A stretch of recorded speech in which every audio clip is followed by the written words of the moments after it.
Bonjour, je m'appelle Patrick Joyer, je suis le dirigeant de la société Néoclin Atlantique et j'ai le plaisir de vous présenter en fait une innovation de rupture qui est en fait un produit qui s'appelle EOL. Alors, permettez-moi quand même de me présenter la société. Nous sommes une société qui est basée à Bordeaux et notre métier de base est d'être des spécialistes de l'enveloppe des bâtiments. Alors, l'enveloppe des bâtiments, notamment avec des solutions décoratives en bois, en aluminium ou en stratifié. Ce que nous faisons, c'est surtout des produits réalisés à façon. En quelque sorte, nous faisons des produits de type, allez, j'utilise le néologisme de cassette bois. Pour ceux qui connaissent les cassettes métalliques, c'est le principe. Nous avons un premier produit qui est en fait l'objet même de la création de la société, qui était d'associer du métal et du bois pour le réaliser à façon et de faire des habillages qui sont posés par des étancheurs bardeurs. En fait, en gros, on fait poser du bois par des spécialistes du métal, pour résumer rapidement. J'ai ici un exemple de produit que je peux faire tourner. Ça, c'est le principe de fixation Néoclin et qui est utilisé, je dirais, sur beaucoup de bâtiments industriels ou commerciaux. On a décliné aussi le principe en habillage intérieur. Là, en l'occurrence, l'échantillon, c'est un habillage intérieur avec des bois qui sont ignifugés. Cela fait à peu près 10 ans qu'on est spécialisé sur tout ce qui est fixation de produits décoratifs sur l'extérieur et un peu en intérieur. Et on a voulu être disruptif, le terme que vous avez utilisé tout à l'heure, avec vraiment un nouveau concept qui est de proposer des solutions décoratives qui associent des coursants en bois sur des câbles métalliques. En fait, on va réaliser un habillage d'une façade avec des produits qui peuvent faire 10 mètres de haut et 1,20 m de large. C'est-à-dire on pose 10 mètres carrés en un seul tenant. Et l'idée, c'est d'avoir à sa disposition la possibilité d'utiliser le coursant en bois comme un pixel.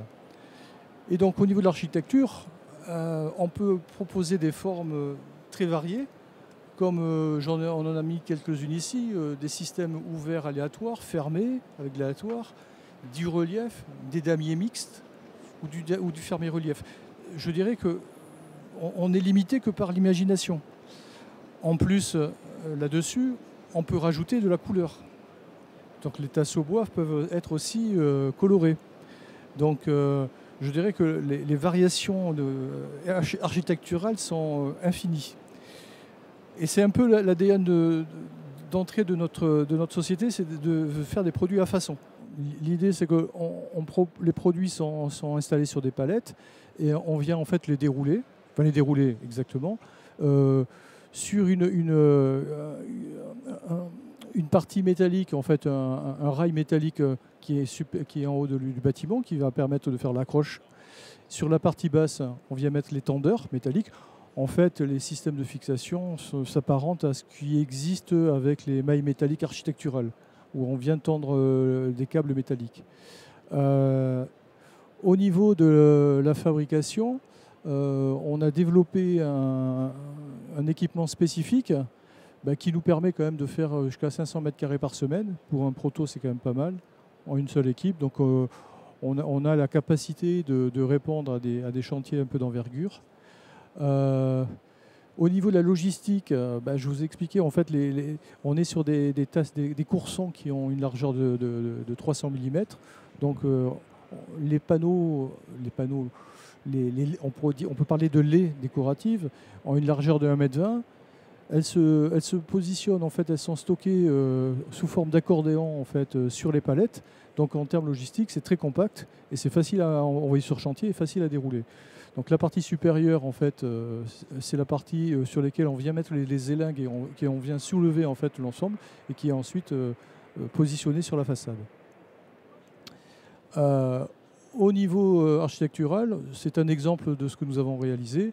c'est-à-dire une forme qui peut être esthétique. Alors, au niveau intermédiaire, effectivement, on vient mettre des profilés de reprise de charge au vent qui viennent bloquer en fait les câbles métalliques. Et lorsqu'on vient retendre sur la partie basse le tendeur, on vient bloquer le câble métallique. Donc en fait, on vient avoir un système bien plus rigide. Et plus on est haut, plus il faut tendre. En fait, c'est la corde, c'est votre guitare. Hein, c'est lorsque vous voulez que la vibration soit plus élevée, il faut rapprocher votre doigt. Donc, disons, augmenter la fréquence justement de la corde. Donc, on est sur ce principe-là. Alors, c'est un produit un projet qui a été labellisé par le pôle Xylofutur et dont la partie de R&D aussi a été financée par la région Nouvelle-Aquitaine. Dans ce cadre-là, on est aussi sous un label Neoterra, puisque en fait, on a aussi la volonté les gens de Remec sont plus là, mais d'utiliser des lames de terrasse recyclées pour pouvoir réaliser les coursants. Donc ça fait partie aussi des projets que nous avons, d'être vertueux en utilisant non pas des bois, ces bois sont thermochauffés, mais également utiliser des lames de terrasse recyclées qui sont facilement coupées dans des dimensions de petits coursants et réutilisées pour habiller des façades. Écoutez, je vous remercie pour votre attention. Si vous avez des questions, je suis à votre disposition. Oui, est-ce qu'il y a des questions? Vous en avez une. Est-ce que ça se démonte? Tout à fait. Tout à fait, parce que en fait, la partie supérieure... Alors là, ici, on a appliqué le système sur du plateau métallique. Donc c'est un peu notre ADN. On travaille beaucoup sur les bâtiments industriels, donc sur du roc-bardage, donc du plateau métallique. Donc la partie fixe et la partie supérieure. Donc on a une équerre de fixation. L'ensemble est boulonné dessus. Et la partie basse, ce sont des tendeurs qui sont également démontables. Donc l'ensemble est effectivement démontable. Et pour séparer le bois du câble? Alors le bois du câble, en fait, on a des agrafes. On a des agrafes. Donc en gros, si je peux me permettre, sans faire une digression trop importante, vous avez réinventé la simèse à l'extérieur. En quelque sorte. En fait, la simèse. Je dirais qu'ici, on n'est pas loin de Calais. On est en train de faire de la dentelle de Calais sur la façade. Ok. Autre question, la durabilité d'un produit de ce type-là, parce qu'effectivement, bon, on parle des montages, ce qui est une chose, mais effectivement, une fois que c'est monté sur façade, j'imagine que les bois, même s'ils sont thermotraités, à un moment, ils ont besoin d'être entretenus. Ou quelles sont finalement les contraintes? Parce que c'est très esthétique, ça peut permettre effectivement de représenter un logo, ça peut permettre de faire plein de choses. Mais aujourd'hui, finalement, en termes de durabilité, comment vous positionnez votre projet? Alors, en termes de durabilité, comme je vous dis, on a une expérience de 10 ans sur les façades extérieures, avec des bois qui sont souvent traités en classe 4 ou en thermotraité. On est sur des parties qui sont très ventilées. Alors, il y a une petite remarque, c'est qu'en fait, on est à plus de 4 cm de la façade. Ça veut dire que ce produit-là, vous habillez une façade, mais vous passez aussi devant des menuiseries, et ça fait office aussi de brise-soleil. Par la même occasion, on a ces deux fonctions. Et en termes de durabilité, je dirais qu'on est sur des produits qui sont très aérés, donc il n'y a pas de risque de stagnation d'humidité et de dégradation ou de pathologie possible sur le bois. Et en bord de mer, parce que j'imagine que les câbles, c'est de l'acier ou c'est de l'inox? C'est de l'inox. Ok, donc en fait, on peut tout à fait s'adapter aussi sur des climats un peu plus difficiles, on va dire. Tout à fait. Ou les classes d'emploi plus complexes, quoi. Tout à fait.